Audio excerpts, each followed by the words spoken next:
Morning students, dear students, आज का हमारा लेसन है धृतराष्ट्र की चिंता। जब द्रौपदी को साथ लेकर पांडव वन की ओर जाने लगे तो धृतराष्ट्र ने विदुर को बुलाया और पूछा कि विदुर, पांडु के बेटे और द्रौपदी कैसे जा रहे हैं? मैं कुछ देख नहीं सकता, तुम ही जब बताओ कैसे जा रहे हैं। विदुर ने कहा, कुंती पुत्र युधिष्ठिर अपने चेहरा जो उसने कपड़े से ढक रखा है, भीमसेन अपनी दोनों भुजाओं को निहारता हुआ जा रहा है और अर्जुन हाथ में कुछ बालू लिए उसे बिखेरता, और नकुल और सहदेव सारे शरीर पर धूल रमाए हुए क्रमशः युधिष्ठिर के पीछे पीछे जा रहे हैं। यह सुनकर धृतराष्ट्र की चिंता जो है वो पहले से भी बहुत ज़्यादा बढ़ गई। विदुर बार बार धृतराष्ट्र से आग्रह करते हैं कि आप पांडवों के साथ संधि कर लें। विदुर अक्सर धृतराष्ट्र को इस प्रकार की सलाह देते रहते थे। यूँ तो धृतराष्ट्र विदुर की बात बहुत मानते थे, लेकिन बार बार जब विदुर यही बात कहता तो धृतराष्ट्र ने झुंझलाकर कहा कि मुझे अब तुम्हारी ज़रूरत नहीं है, तुम चाहो तो तुम भी पांडवों के पास चले जाओ। ये सुनकर विदुर ने मन में कहा कि अब इस वंश का सर्वनाश निश्चित ही है। उसने तुरंत अपना रथ जुतवाया और उस पर चढ़कर जंगल की ओर तेजी से वहीं चला गया जहाँ पांडव रह रहे थे। विदुर के चले जाने पर धृतराष्ट्र को चिंता भी हुई। वह सोचने लगे कि यह मैंने क्या करते धृतराष्ट्र को भगाकर मैंने भारी भूल कर दी।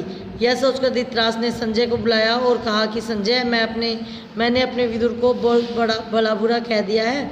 इससे गुस्सा होकर वह वन में चला गया। तुम जाकर उसे किसी तरह समझा बुझाकर मेरे पास वापस ले आओ। धृतराष्ट्र की बात मानकर संजय जंगल में पांडवों के आश्रम में जा पहुँचे। संजय ने बड़ी विनम्रता से कहा कि धृतराष्ट्र अपनी भूल पर पछता रहे हैं। यदि आप वापस नहीं लौटेंगे तो वह अपने प्राण छोड़ देंगे, तो कृपया करके अभी लौट चलिए। यह बात सुनकर विदुर युधिष्ठिर से विदा लेकर हस्तिनापुर के लिए चल पड़े। हस्तिनापुर पहुंचकर जब धृतराष्ट्र के सामने गए तो धृतराष्ट्र ने उसे बड़े प्रेम से गले लगाया और बोले कि मैंने तुम्हें उतावली में भला बुरा कह दिया, मेरी बात का बुरा मत मानना और मुझे क्षमा कर देना। इसी तरह एक बार महर्षि मैत्रेय धृतराष्ट्र के दरबार में पधारे। उन्होंने भी कहा कि मेरी आप की जो कुछ भी हुआ वह मुझे ज्ञात है, तो इसीलिए मैं आपके यहाँ आया हूँ। आपके और भीष्म के रहते ऐसा नहीं होना चाहिए था। और उसी सभा में दुर्योधन भी था।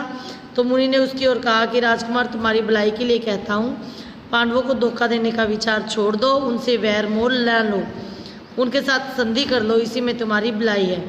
ऋषि की ये मीठी बातें सुनकर भी धृतराष्ट्र दुर्योधन कुछ भी नहीं बोले और उल्टे अपनी जांघ पर हाथ ठोकता और पैर के अंगूठे से जमीन को कुरेदता मुस्कुराता खड़ा रहा।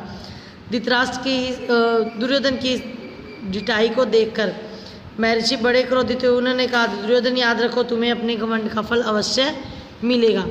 इस तरह हस्तिनापुर में घटनाओं की खबर जब इसी बीच श्री कृष्ण को लगी तो वो पांडवों से मिलने वन की ओर चल पड़े जहाँ पांडव ठहरे हुए थे। श्री कृष्ण जब पांडवों से भेंट करने के लिए जाने लगे तो उनके साथ केकय, भोज और वृष्टि जाति के नेता चेदी राज, दृष्टकेतु आदि भी गए।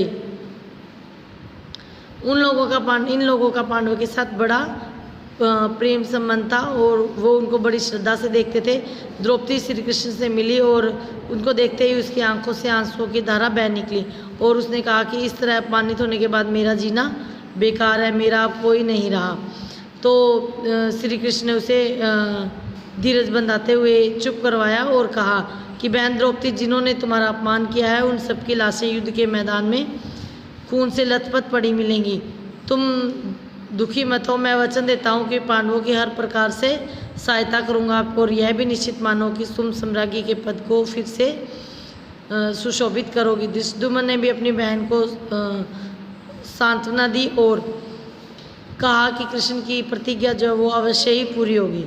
और इस प्रकार पांडवों से विदा लेकर श्री कृष्ण जो है अर्जुन की पत्नी सुभद्रा, जो कि कृष्ण की भतीजी थी, उसे लेकर और उसके पुत्र अभिमन्यु को भी लेकर वो द्वारकापुरी चले गए।